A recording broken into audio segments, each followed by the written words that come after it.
Good morning student. मागच्या प्रकरणामध्ये मर्त्यता कल, स्त्रियांचं जे मर्त्यता कल आहे ते विकसित देशात कसं आहे आणि विकसनशील देशामध्ये आणि कमी विकसित देशामध्ये कशा प्रकारचं आहे या संदर्भामध्ये माहिती बघितली. आणि त्यानंतर जगातील मर्त्यता पातळी, world mortality level and it's pattern या संदर्भामध्ये आपण माहिती बघितली. आज आपण जागतिक मर्त्यता कल म्हणजे जगामध्ये मृत्यूचा जो मृत्यू आहे त्याचा कल कशा प्रकारचा आहे या संदर्भामध्ये आपण माहिती पाहणार आहोत. वर्ल्ड मोर्टॅलिटी ट्रेंड्स, जागतिक मर्त्यता कल या संदर्भात आपण बघणार आहोत. तर भूतकाळापासून आपण विचार केला तर मर्त्यतेची जी तंतोतंत आकडेवारी आहे ही आकडेवारी उपलब्ध नाही. इतकेच नाही तर विकसित देशांच्या संदर्भातही ती माहिती उपलब्ध आहे असं म्हणता येणार नाही. तथापि असे म्हणता येईल की मानवी इतिहासाच्या प्रारंभापासून मर्त्यता प्रमाण जास्त राहिले आणि त्यात चढ उतार झाल्याचे आपल्याला पाहायला मिळते. काही वेळा जन्मदरापेक्षा मृत्यूदर जास्त असतो, काही वेळा मृत्यूदरापेक्षा जन्मदर जास्त असतो. काही ठिकाणी जन्मदर आणि मृत्यूदर हे जवळपास म्हणजे समसमान असतात. मग मृत्यूचे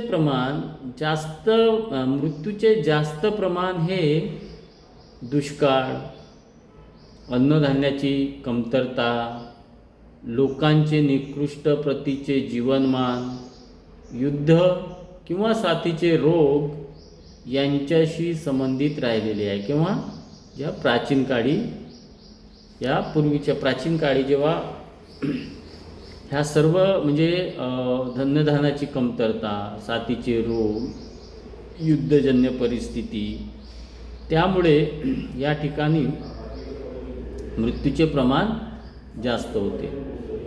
ग्रीक काळापूर्वी म्हणजे ख्रिस्तपूर्व इसवी सन 3500 वर्षापूर्वी जगात मर्त्यता प्रमाण खूप जास्त होते.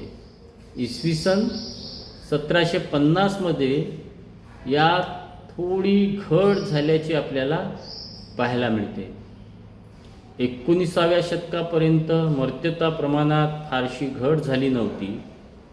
त्यानंतर मात्र त्यात मोठ्या प्रमाणात घट झाल्याचे आपल्याला पाहायला मिळते. कारण यामध्ये म्हणजे आरोग्याच्या ज्या सेवा आहेत या सेवांचा विकास झाला, त्यामुळे मर्त्यतेचं प्रमाण कमी झालेलं आपल्याला पाहायला मिळते. मर्त्यता प्रमाणात जी घट झाली ती वायव्य युरोपातून झाल्याचं आपल्याला लक्षात येते.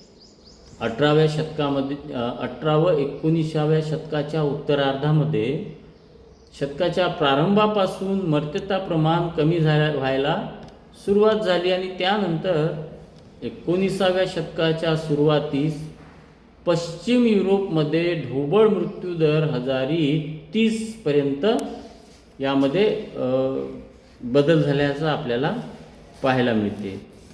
ते या शतकाच्या अखेरीस 18वर आले. म्हणजे पूर्वी जे 30 होते, मृत्यूदराचं प्रमाण जे 30 होतं ते या शतकाच्या अखेरीस 18पर्यंत आल्याचं आपल्याला पाहायला मिळते. त्यामुळे इसवी सन 1900मध्ये Denmark, England, France, Norway, Sweden हे युरोप कंट्री देश आहेत आणि संयुक्त संस्थानात लोकांचे आयुर्मान 41.5 वर्षावरून ते 50पर्यंत गेले. मग इंग्लंडमध्ये इसवी सन 1841 आणि 1900च्या दरम्यान मृत्यूदरात घट होण्याचे व लोकांचे आयुर्मान वाढण्याचे कारण म्हणजे या काळात लहान मुलांच्या आणि प्रौढ स्त्रियांच्या मृत्यूदरात घट झाल्याचं आपल्याला पाहायला मिळते. मग युरोपमध्ये मृत्यूदरात सुधारणा ह्या 18व्या शतकात झाल्याचं आपल्याला पाहायला मिळते. कारण 18व्या शतकाच्या मध्यापासूनच खाद्याची जी उपलब्धता आहे ती उपलब्धता, त्यानंतर राहणीमानात सुधारणा, नवनवीन वैद्यकीय संशोधन यामुळे येथे मृत्यूदरात घट झाल्याचं आपल्याला पाहायला मिळते. आणि याच काळात शेतीमध्ये प्रगती होऊन अन्नधान्याच्या गुणधर्मात सुधारणा झाली, म्हणजे सकस आहार मिळायला लागला लोकांना, त्यामुळे मृत्यूदर हे कमी झालं. आणि एकूण सामाजिक व आर्थिक विकासामुळे लोकांचे जे राहणीमान आहे ते राहणीमान सुधारले.